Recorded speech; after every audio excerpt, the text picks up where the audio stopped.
ei ole. Suur tänu, Jaak! Aitäh!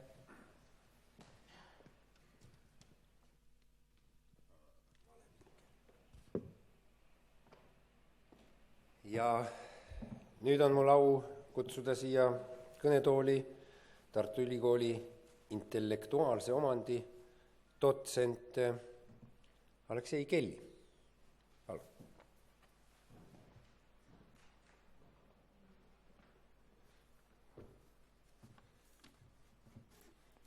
No nii, tere päevast, head kolleegid! Kõigepealt soovin tänada härra Tarandit kutse eest osaleda sellisel arutelul, nagu täna on. Ja ma arvan, et kuigi nagu selle ürituse algus ära mainiti, et rong on juba läinud, siis kuna härra Tarand esindab rohkem seadusandjat, siis reeglina seadustega ongi niimoodi, et rong on läinud ja alles seadusandja hakkab midagi tegema. Et ma ütleks, et see on päris tavapärane asi.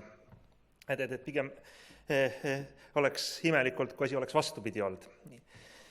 Ma saan aru, et täna on päris palju rõhuasetus aktal. Päris palju on rõhuasetus aktal ja küsimusel, et kuivõrd siis peaks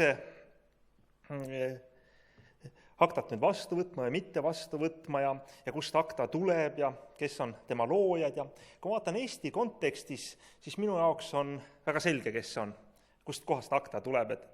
Et kui ma kuulen sõna akta, siis minu jaoks seondub see Sarmika Karmen Turgiga, et minu jaoks on akta ema Karmen Turk. Nii. No iseasi, et kas see laps on tal nüüd soovitud või ei ole, et see on eraldi küsimus. Ja seetõttu ma arvangi, et rohkem peaks Karmen ise oma lapsega tegelema, mina keskendun rohkem autoriõiguse ja sõnavabaduse üldistele küsimustele. Ja kui ma vaatan nüüd sellist autoriõiguse üldist konteksti ja sõnavabadust, siis autoriõiguse loomise algusest peale on olnud tugev seos autoriõiguse sellise valdkonnaga, nagu on tsenseerimine. Et tihti on olnud autoriõiguse normid tsensuuriseadustiku üks osa. Nii. Kui me vaatame nüüd hilisemaid arenguid, siis mõnes mõttes on nagu selline tsenseerimise asi on taandunud ja autoriõigus võimaldab päris palju sõnavabadust. Et ma ütlen, et ta ei ole oluliseks piiranguks, sest üks autoriõiguse aluspõhimõtteid on see, et ideed ja faktid on vabad. Ideed ja faktid on vabad, mis tähendab, et ma võin täpselt sama idee alusel mingisuguse raamatu kirjutada, ma võin seda ideed levitada, ma võin kasutada fakte. No muidugi siin tulevad eraldi küsimused igasuguste isikuandmete kaitse ja andmete kaitse seadusega. Aga autoriõigus ei ole piiranguks ideede levitamisel. Muidugi, kui me räägime sõnavabadusest ja väljendusvabadusest, siis ma arvan, et siin peab ka ju mingi sõnum olema, et kuidas ma saan rääkida sõnavabadusest, kui on mingit ideed, mingit fakti, mida ma öelda tahan, et seda ei ole. Et minu ainus sõnavabaduse väljendus on see, et ma leian kuskilt Smilersi loo, laenda internetti üles, et nüüd see on minu väljendusvabadus, et mida ma sinna diskussiooni siis juurde lisan. Nii. Et seega ma arvan, et faktid on vabad, info on vaba, aga sõnavabaduse puhul peab olema ka mingisugune sõnum. Nii. Ja kui see sõnum on nüüd minu oma, täpselt selles väljendusvormis, nagu ma olen ta loonud, ei ole ta üldse puutumust autoriõigusega. Kui ma nüüd kasutan kellegi teise sõnumit, siis tekib teatud puutumus.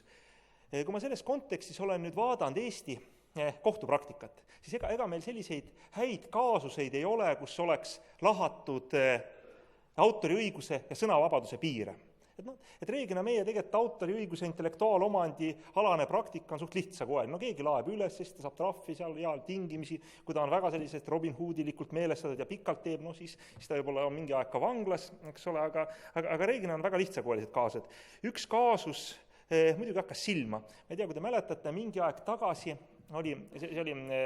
see kaasus seondus Reformierakonna ja Keskerakonna ühe vaidlusega ja see vaidluse aspekt oli see, et bussidele oli kinnitatud Reformierakonna logodes, kuidagi seal Reformierakonna intellektuaalomandit kasutades need värvid, loosungid, aga need loosungid olid nähtavasti Keskerakonna poolt natuke modifitseeritud ja oli sinna juurde lisatud, et meie tõstsime seal sooja hinda või me paneme lasteaedu kinni või midagi sellist. No siis sinna juurde oli siis pandud kuhugi väikselt juurde ka Keskerakonna logo.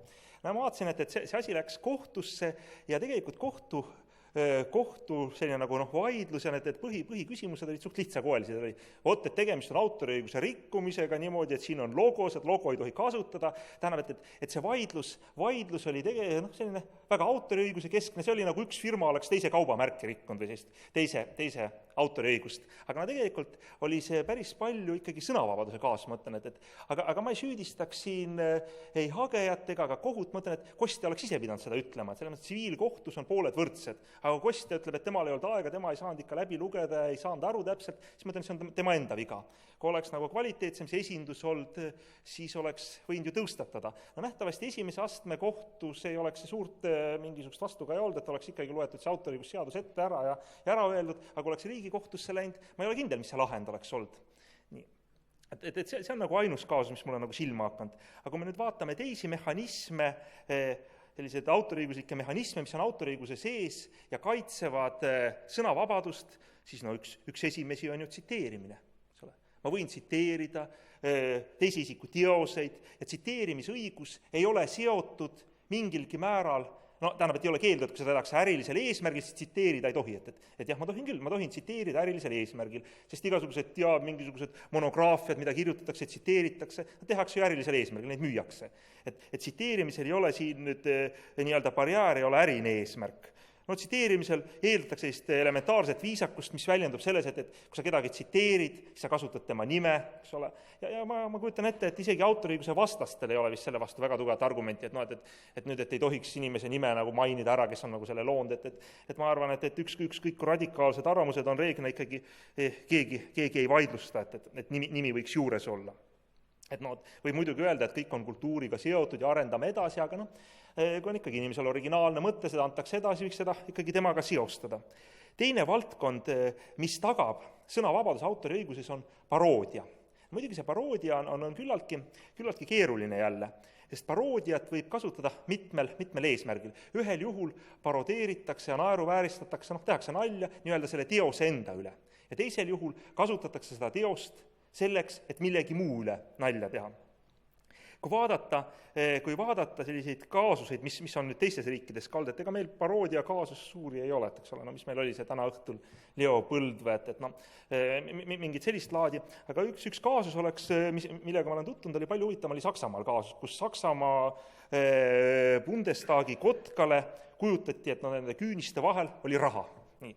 No ja siis see autor nagu ütles, et see ikka ei ole õige asi, aga see kunstnik, kes nagu kujutas seda, pani selle kotka selliste küüniste vahele, pani raha, siis tema ütles, et sõnavabadus, et idee on selles, et ta tahab nagu näidata, et niimoodi riigi esindajad on ahned ja korrumpeerunud, et ma kujutan ette, et see kaas oleks enam-vähem sarnane, kui meil Eestis keegi võtaks, mis meil need 3 lõvi on, niimoodi lõvikäppade vahele paneks eurosid või lõugade vahele eurosid, siis riigivappi seaduse alusel hakataks keelama, et ära ikka seda pane, siin ma arvan, et isegi siin riigivappi seadus ei aitaks, et ka see on sõnavabaduse väljendus. Ja reeglina selliste kaasuste puhul ikkagi, kui on kriitiline sõnum, tahetakse midagi öelda, siis ei jää peale mitte autoriõigus, vaid jääb ikkagi sõnavabadus, mis on õige. Eraldi küsimus on nende paroodiate puhul, et kui mingit lisandväärtust ei ole, kasutatakse nii-öelda seda ennast teost ära, et lihtsalt raha teenida, et midagi juurde ei lisata. Sõnavabadusega seondub ka selline küsimus nagu tuletatud teoste, et olemasoleva pinnalt midagi luuakse. Ma isiklikult arvan, et autoriõiguse tuleviku areng võiks jõuda selleni, et nii-öelda sellised tuletatud teosed, kui nad on väga originaalsed, väga omapärased, siis haagitakse lahti varasemast teosest. Öeldakse, et kui sa oled midagi väga head loond, siis sa ikkagi selle eelneva pinnalt, siis sa ei pea temalt nõusolekut küsima. Aga siin on jälle kvaliteedi küsimus, et ma ei arva, et oletame, et keegi võtab nüüd mingisuguse kuulsa laulu, sinna juurde paneb enda valitud, mitte kõige õnnestunumad pildid juurde, laeb YouTube üles, ütleb, et nüüd see on mul tuletatud teos, nüüd ma olen väga originaalselt loond. Et pigem mitte, aga on tõesti mingisugune väga hea asi, siis miks mitte see lahti haakida.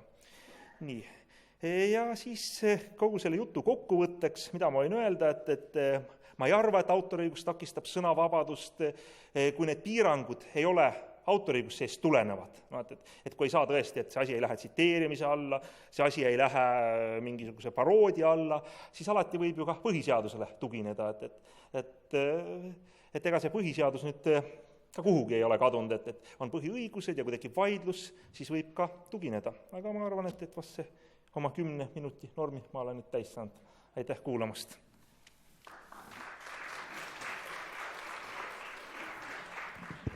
Norm on muidugi ilusti täis, aga siin võib juhtuda, et keegi tahab küsida ja ütelda. Kohe toon mikrofoni sinna.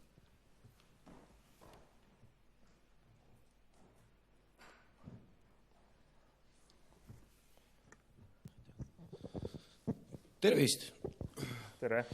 Mina olen Kõu Repna, aga põhimõtteliselt ma vaatan, siin on väga palju huvigruppe kokku tulnud, eks ole, et ma pidin oma pildi ette tegema asjast, mis toimub üldse põhimõtteliselt, aga et hästi palju tarku inimesi küsib, eks mis lollid tegema peavad hakkama, siis jäävad perroonil istuma, alguses oli jutt nagu rongidest, eks ole. Te väga kiiresti räägite, ma ei saa nagu aru, et... Siis ma mõtlesin nagu küsida, kui te räägite autori õigusest, eks ole, siis ta esindab kindlasti kedagi ehk algatajat. Et kui autor nagu on midagi algatanud, siis tal on mingisugune nimi ka, eks ole. Kas need algatajate nimed saaks avalikustada või on see nagu vale küsimus üldse? Mille algataja nimesid te tahate? Sellise asja nagu akta algatajad. Ei, no kuulge, kust mina nagu tean, kes selle akta nagu algatas, et mõtlesin, et lihtsalt, et Eestis mul seondub Karmeniga, et ega see, kust mina tean, kes seda algatas. Mõte nagu selles mõttes, et kui akta on ju mingisugune algatus või mingisugune asi, siis sellel on ka mingi autor, eks ole. No, kas te arvate, et mulle on mingisugune meil saadetud, et keegi akta algataja saatis mulle meili, et kuulge, et meie algatas. Miks te nagu arvate, et mina nagu selle akta algatas? Küsimus on nagu autori õiguses, et kas autoril, kui sellisel on õigus ka oma nime nagu nii-öelda mitte avaldada? No ma arvan, et on küll, et õigus on autor tähendab, et oletame, kui ma kirjutan luuletusi, aga et mingisugused romantilisi luuletusi, ma ei taha, et avalikkuse silmes öeldakse, no näe, luuletusi kirjutas, ma kirjutan anonüümselt niimoodi, et kui ma nende luuletustega kedagi ei halvusta, siis ma arvan, et see on nagu okei, et... Aga kui teatud algatused või teatud teosed, nagu akta näiteks, saavad mingisugusest regulatsiooniks, eks ole, siis nagu ma leiaksin anonüümseks, nagu ei tohiks jääda või? No, aga kas te nagu selle ettepaneku adresseerisite mulle, et ei, sa pean seda kellelegi edasi andma? Ma püüan nagu mõistest aru saada, et kui siin jutt käibki nagu üldse ümber akta, et akta ise nagu nõuab ka, et autoreid nagu kaistaks ja nii edasi, eks ole, siis mina nagu inimesena sooviksin aru saada, kes need autorid on üldse. Teil on väga õilsad soovid, kui no umbes niimoodi, jah. Aga ütleme, et kui ma vaatan, et palju tarku inimesi on veel, siis oli nagu teine küsimus, et kui ma nagu seda infot otsin, siis ma leidsin, et on antud EU komisjonina volitused see leppe juba allkirjastada. Et kas see on juba tehtud? Et kas ei ole siis tegemist juba nagu nii-öelda tagantjärgi diskussiooniga? Ma pean sellele vastama. Õnneks ei ole veel tagantjärele diskussioon, sest et kuigi komisjon on sinna oma nõusoleku andnud, siis see leping tuleb heakskiitmisele Euroopa Parlamendi poolt ja tänase seisuga mina ei ole nõus mürki võtma, et see sellisel kujul heaks kiidetakse seal. Et pigemini on meeleolu praegu Euroopa Parlamendis selline, et kas siis lisatakse mingeid olulisi täpsustusi või lükatakse see leping sellisel kujul praegu Euroopa Parlamendis tagasi. Aga mis puutub selle algatajatesse või autoritesse, siis mina saan aru, et see au läheb Jaapani valitsusele tolleaegsele, mitte praegusele. Jah, Silver.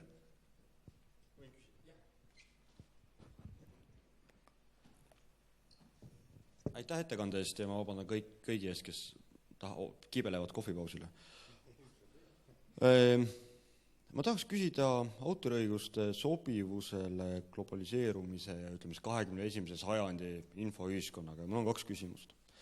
Esimene küsimus puudutab autoriõiguste kaitse kehtivust. Kunagi Disney korporatsiooni algatusel hakkas Ameerikas järjest kasvama see aeg, täna on 75 aasta peale, see järjest pikendatakse ja kuidas see läheb kokku niisuguse 21. sajandi mõtlemisega, nii infoliikumise seisukohtadega.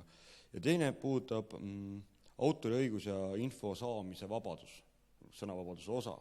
Ehk kui mingi autoriõiguse omanik, ma ei räägi nüüd autorist, aga kelle kuuluvad mingi autoriõigus näiteks jagab ära, et osa inimestest võib saada seda infot, seda teost, ja osa inimesi ei või. Kas siin ei ole selget vastuolu sõnavabaduse, infovabaduse ja siis autoriõiguse niisuguse klassikalise kontseptsiooni vahel? Aitäh! Aitäh! No, siin puldis olles ma sain veel ühe uue kogemuse osaliseks, ma kujutan ette, et kuidas on Guantanamo Bay's, kui inimesed nagu üle kuulatakse, on prožektor peale suunatud, sa kuuled mingi ülevalt üks hääl tuleb ja küsib, et kuidas selle asjaga on, et sa ei näe, kes seal nagu räägib, aga saad aru, et see ülevalt hääl tuleb ja siis tuleb nagu midagi vastata, eks müüan nagu vastata, et mis ma arvan, esimene küsimus oli selles, et kas autoriõigus on nagu liiga pikk. Põhimõtteliselt, et kuigi see ei ole nagu eriliselt poliitiliselt ei ole realistlik, et seda nagu lühendama hakatakse, aga kui nagu minu otsustada oleks, siis mingis ulatuses ma lühendaks küll, jah. Ma seoks selle autori, näiteks avaldamise või loomisega mingi 70 aastat, tähendab, mõte oleks see, et autor saaks sellest kasu. Teine asi, muidugi selle autoriõigusega tuleks, ma vaatan nagu praeguste arengute pinnalt ja eriti nagu praktika pinnalt oleks targem nagu autoriga siduda, et oletame, et on mingisugused, on kohustus talle maksta ikkagi, et kui ta on asjad kõik ära loovutanud, et ta ei saa küll blokeerida, aga igasugused mingid bestseller klauslid ja et võiksid nagu olla. Nii. No muidugi eraldi küsimus on igast arvutiprogrammid. Kui minu teha oleks, siis mingil määral ma viiks seda ikkagi autoriõiguse alt välja, et mingi eraldi regulatsioon aga siin on ka muidugi küsimus selles, et kuidas seda teha, et kui me nüüd teeme sedasi, et ütleme, et autoriõiguse kaitse tähtaega lühendame näiteks 50 aastat loomisest, siis tegelikult ega siin mingit kasu ei ole, et ma ei näe, et siin nagu oluline vahe on, kas on elu pluss 70 või on 50 aastat arvutiprogrammi puhul, et ta nagunii väga hästi nagu ei toimiks. Nii. Et see on diskussiooni küsimus, et kas lühendada või mitte, et pigem ma nagu toetaks. Nii. Aga et keegi nii väga nähtavasti ei küsi minult seda, et kas ma nüüd toetan või ei toeta, et eks need protsessid on nagu teistmoodi. Nii. Teine küsimus oli, et kas autoriõigus on nagu õiglane või saab kuidagi varjata autoriõigusega infot või? Oli nagu midagi sellist? Või keegi ei saa mingit teost kätte? Seda ma nagu ei oska öelda, et kui keegi teost kätte, võib-olla ma loon teose, ma kirjutan ta sahtlisse, mingisuguse luuletuse, ma ei arvagi, et nagu te peaksite selle kätte tingimata saama, et kui see on nagu mingid muud laadi teos, igasugused mingid poliitilised dokumendid, siis seal on nagu muud regulatsioonid, kui riik midagi teeb, aga ma ei arva, et see kättesaadavus, et vaadake, hästi tegelikult Wikileakski on toiminud. Ja et ma ei ole selle kaasega eriti kursis, aga ma ei ole kordagi näinud, et Wikileaksi püütaks lämmatada autoriõigusega, kui öeldakse, et iseenesest on ju teos, eks ole, et ma ei ole nagu tähele pannud, võib-olla ei ole seda püütud, aga isegi kui püütaks, ma ei näe, et see oleks nagu võimalik väga edukalt, sest esiteks on nagu enamik asju, eks ole, et kus see Wikileaks lekib, see on ju Ameerika, eks ole, et nad teevad küll hästi palju igast oma dokumente, aga siis see lekib igalt poolt, et siis mõtleks, et esiteks on ju see autoriõiguse regulatsioon, mis ütleb, mis on riik teinud, see on nii-öelda public domain, eks ole, sellepärast on nagu raske seda ja teistpidi on ikkagi sõnavabadus, et ma kujutan ette, mis mulje jätaks nagu avalikkusele, kui keegi hakkaks ütlema, et see on nüüd autoriõigus, me on nagu essee kirjutanud, ei tohi avaldada, et siin see asi nüüd nähtavasti läbi ei läheks. Aga võib-olla keegi on üritanud, aga ma ei arva, et see läbi läheks, ma ei arva, et see toimiks ja ma ei arva, et seda väga palju ka üritataks. Nii. Ma võib-olla täpsustan seda küsimust ja ma tulen siia prožektori valgusesse peaaegu, et sa ei peaks tundma ennast nagu vangilaagris, aga mul on juba see tunne olemas, ma olen juba harjunud selles mõttes. Mul on ka kohati siin tunne. Tegelikult see küsimus ei olnud see, et sa kirjutad sahtlisse mingi teose, või see mõte on ikkagi see, et kas või Tartu Ülikoolis pealt oma tudengitele loengut ja ütled, et Ameerikas on ilmunud üks väga hea raamat sel teemal. Või on olemas mingi ettekanne mingi selle intellektuaalomandi kohta, aga lugupeetud tudengid, kuna autoriõiguse omanik on otsustanud, et Amazoni kaudu seda võidakse müüa ainult Ameerika territooriumile, siis teie peate ootama 10 aastat enne, kui ta teile jõuab ja peale selle, ütleme näiteks ka selle loengumaterjali on üles laetud selliselt, et reaalselt võib seda vaadata ainult IP-aadressilt, mis on siis näiteks Ameerika Ühendriikidega piiratud. Teie, kui ütleme, et minu küsimus on see, et kas selline piirang teie arvates sobib 21. sajandile? Et Ameerikas kirjutatud raamatuid lugeda ei saa. Täpselt. Ega need raamatuid on igal pool mujal ka kirjutatud, et ega ma ei arva nüüd, et ma arvan, et ükski õppimine ei jää nüüd õppimata, et küll seda raamatut saab ju ka tellida, raamatukogude igasugused laenutused on, saab paljundada, paljundamine on õppe eesmärkidel lubatud, et ma ei arva, et mõni tudeng saaks nagu selle taha pugeda, et ma olen rumal sellepärast, et ma ei saa Ameerikast raamatut, et küll ikka mingid, et kuidas see õiguste omaja nüüd seda teostab või lubab, ei luba, et mis ma nagu selle kohta uskan öelda, aga ma arvan, et enamik raamatuid ei ole asendamatud, et kui ühte ei lubata, siis saab nagu teine müüb seda,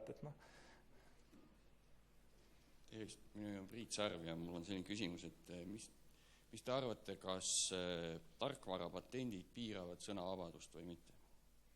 Küll kas küsimus, lühike vastus jah või ei, aga te võiksite nagu põhjendada ka oma arvamuses. Et kas tarkvarapatendid piiravad sõnavabadust?